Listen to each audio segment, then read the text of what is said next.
10th class का पहला chapter a letter to God, भगवान को एक पत्र। इसके जो राइटर हैं G.L. फ्यूटनेस। बिफोर यू रीड, तुम पहले इसको पढ़ो। दे से फेथ कैन मूव माउंटेन्स, वे लोग कहते हैं, फेथ का मतलब होता है विश्वास या आस्था। वे लोग कहते हैं कि आस्था पर्वतों को भी हिला सकती है। What should we put our faith, लेकिन हमें किसमें आस्था रखनी चाहिए। This is the question, this story delicate possesses, यह प्रश्न इस कहानी में कोमलता से, डेलिकेटली का मतलब क्या होता है, कोमलता से, पजेसेज का मतलब प्रस्तुत किया जाता है या उठाया जाता है। Lencho is a farmer, Lencho एक किसान है। Who writes a letter to God when his crops are ruined, Lencho एक किसान है, जब उसकी फसल बर्बाद हो जाती है, जब उसकी फसल बर्बाद हो जाती है तो भगवान के लिए पत्र लिखता है। आस्किंग फॉर 100 पैसे, और 100 पैसे की मांग करता है। Does Lencho letter reach God, क्या लेंचो का पत्र भगवान तक पहुंचता है। Does God send him the money, क्या भगवान उसको पैसे भेजते हैं। थिंक सोचो, what your answer to these questions would be, these answer, इन प्रश्नों के आपके उत्तर क्या होंगे, आपके आंसर क्या होंगे। Guesses how the story continue before you begin to read it, तुम सबसे पहले इसको पढ़ो और इस स्टोरी को आगे कैसे बढ़ाएं, अनुमान लगाएं।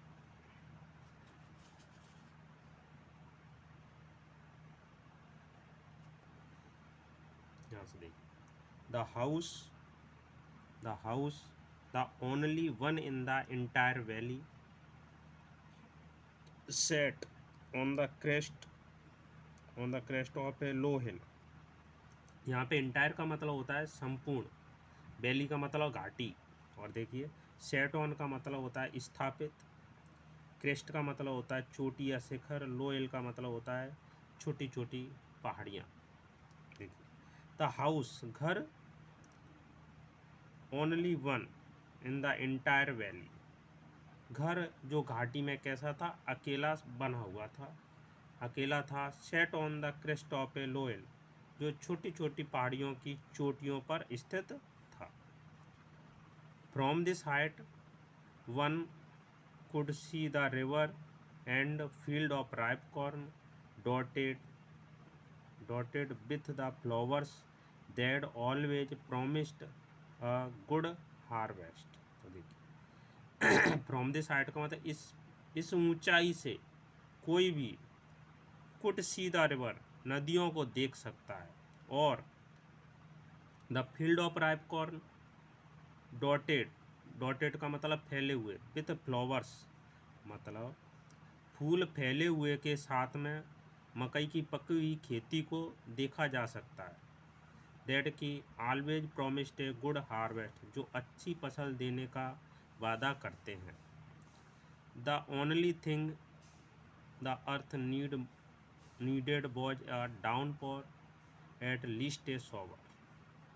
यहाँ पर देखिए डाउनपोर का मतलब होता है भारी वर्षा होना, एट लीस्ट का मतलब थोड़ी बहुत बूंदाबांदी होना। इसका अर्थ क्या होगा, पृथ्वी को सिर्फ एक चीज़ की आवश्यकता थी, या तो भारी वर्षा हो जाए या फिर बूंदाबांदी हो जाए। Through out the morning Lencho सुबह ही सुबह, हूँ न्यू इज फील्ड इंटीमेटली का मतलब होता है घनिष्ठता से। लेंचो सुबह ही सुबह अपनी फसल की अच्छी घनिष्ठता से जानकारी रखता है। हैड नथिंग एल्स, सिवाय कुछ नहीं, what see the sky toward in the north east. सिर्फ वह उत्तर पूर्व दिशा की ओर आकाश में देखता रहता है। Now we are going to get some water women. अब हमें वास्तव में कुछ पानी प्राप्त होगा, महिला से कहा। उसने अपनी महिला से कहा। The women who was preparing suffer replied. महिला जो रात्रि का भोजन पका रही थी उसने रिप्लाइड किया, मतलब उत्तर दिया।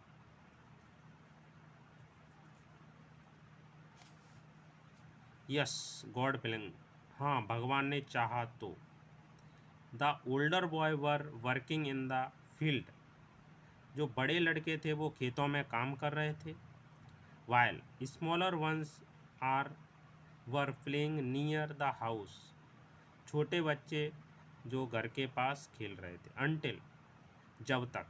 The women called to them all. जब तक महिला सभी को बुलाती।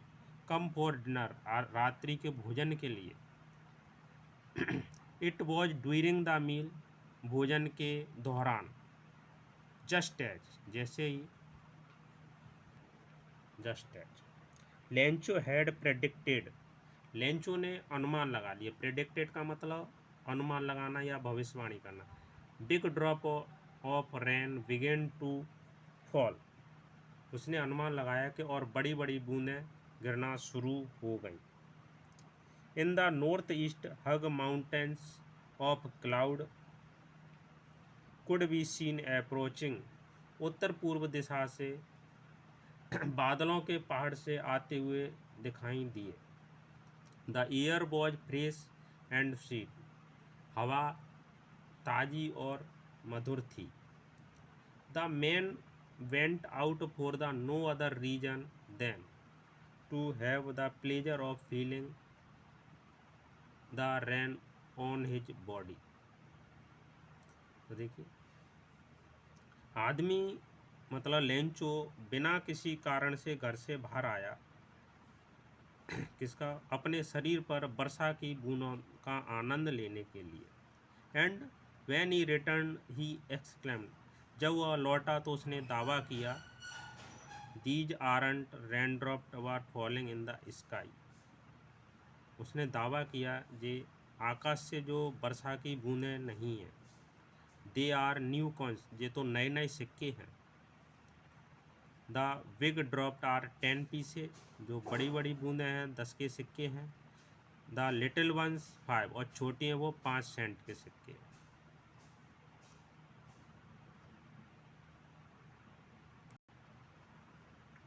With a satisfied expression. Expression का मतलब होता है अभिव्यक्ति। सेटिस्फाई का मतलब संतुष्टि। ही रिगार्डेड, रिगार्डेड का मतलब होता है निहारना। The field of ripe corn with it flowers draped in a curtain of rain. With a satisfied expression का मतलब होता है बड़ी संतुष्टि भाव से।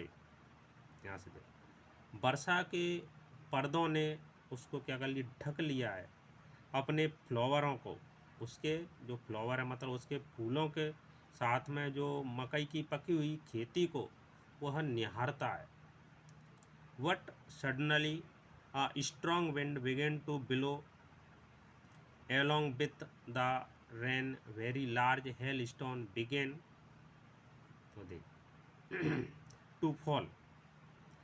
वट का मतलब अचानक, लेकिन अचानक तेज हवा चलना शुरू हो गई और उसके साथ में बहुत बारिश के साथ में बड़े बड़े ओले गिरना भी शुरू हो गए। दीज ट्रूली, ये वास्तव में, did resemble new silver coins, वास्तव में ये नए सिल्वर मतलब चांदी जैसे सिक्के लग रहे थे।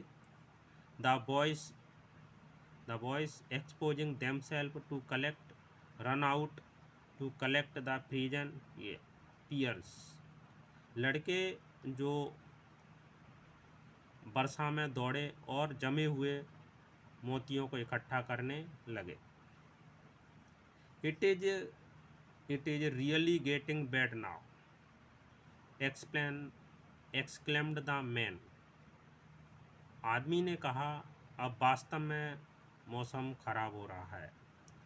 आई होप, मैं आशा करता हूँ पास क्विकली, तुरंत गुजर जाए। It did not pass quickly, यह नहीं गुजरा। For an hour hail rained on the house, 1 घंटे के लिए घर पर ओलों की वर्षा हुई। द गार्डन, बगीचे में। हिल साइड, पहाड़ियों पे। द कॉर्नफील्ड, मकई की खेती पर। ऑन द होल वैली, और संपूर्ण घाटी पर। द फील्ड वॉज वाइट, खेत सफ़ेद हो गया। एज इफ, मानो के। कवर्ड विथ साल्ट, मानो के नमक ने ढक लिया हो। कवर्ड का मतलब क्या होता है? ढक लेना।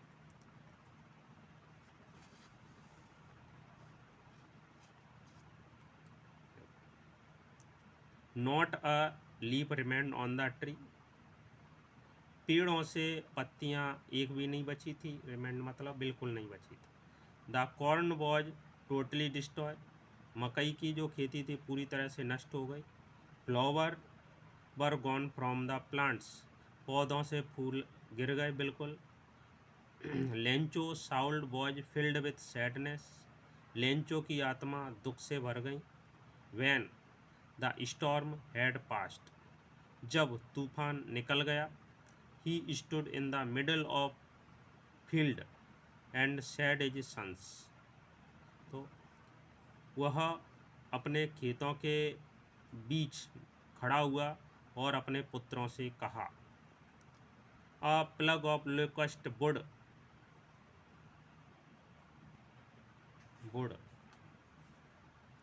Have left more than this,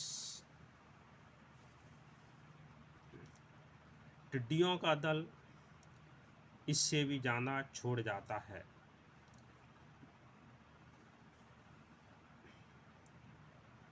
the hail has left nothing, ओलों ने कुछ भी नहीं छोड़ा है।